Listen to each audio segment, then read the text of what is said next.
ओम तत्सत आपण ठीक कथा कहले। आज आस्था स्कूल मैनेजमेंट आम बहुत भल कार्यक्रम करुचु।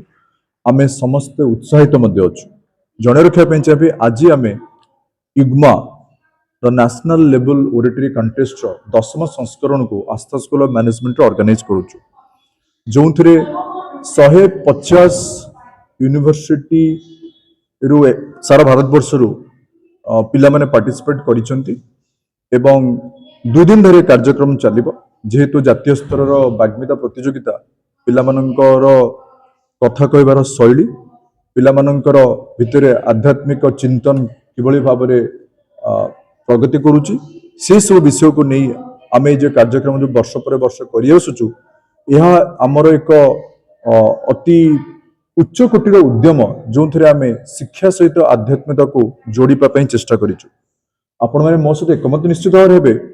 शारीरिक डेवलपमेंट, शारीरिक उन्नति पई खेलकूद अछि, मानसिक बौद्धिक स्तर उन्नति पई आमे बही पढ़िबा, विद्या ग्रहण करिबा, किंतु चारित्रिक और आत्मिक स्तर उन्नति पई आमे जदि आध्यात्मिकता सहित जोड़ी ही रहिनु ताहले हुए तो आमे सिथिरे अग्रगति घटिबो नै। आजिर युव समाज से माने निश्चित भाव पाठ पढुचंती, बड़ बड़ यूनिवर्सिटी डिग्री मध्य हासिल करुचंती, किंतु सेमानंकर आत्मिक और चारित्रिक स्तर रे जो प्रकार उन्नति दरकार से प्रकार उन्नति को करैबा पई आस्था स्कूल मैनेजमेंट वर्ष पर वर्ष एही प्रकार बाग्मिता प्रतियोगिता हम करि आछू। आज होची डिवाइन मदरंकर जन्मदिन आउ श्रीमांकर ए पवित्र जन्मदिन रे हम कार्यक्रम को करूछु, जो थे doctor RKS Mangesh Das managing director CHD NLR Mumbai रु मुख्य अतिथि भाव योगदान करिसेंती। ओडिशा राज्यर स्वनामधन्य चार्टर्ड अकाउंटेंट सुनीता भट्टाचार्य महोदया सी गेस्ट ऑफ ऑनर हिसाब योगदान करिसेंती।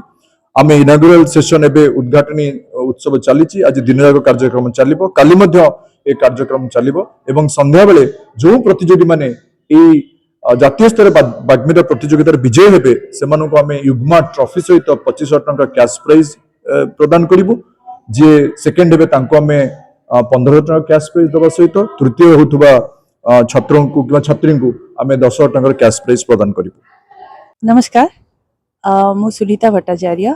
I have been invited as guest of honor to Astha School of Management.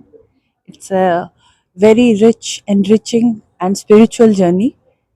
80 contestant mane will debate and fight for getting the winners award.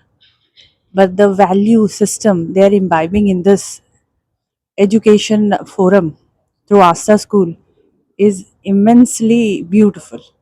I'm honored to be part of this program. Thank you so much. नमस्कार, मो ना doctor Mangesh Das. I am the chief guest for युग्मा।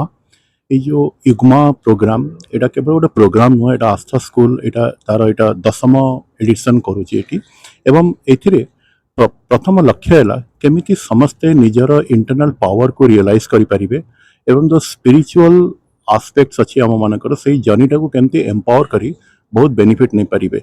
एवं आस्था सबु बेले गोटे integral education देई थाए जो के पाठ साठ एवं स्पिरिट तीनटा जाक जोड़ी ही थाए। So I wish all success to Yugma 10th addition.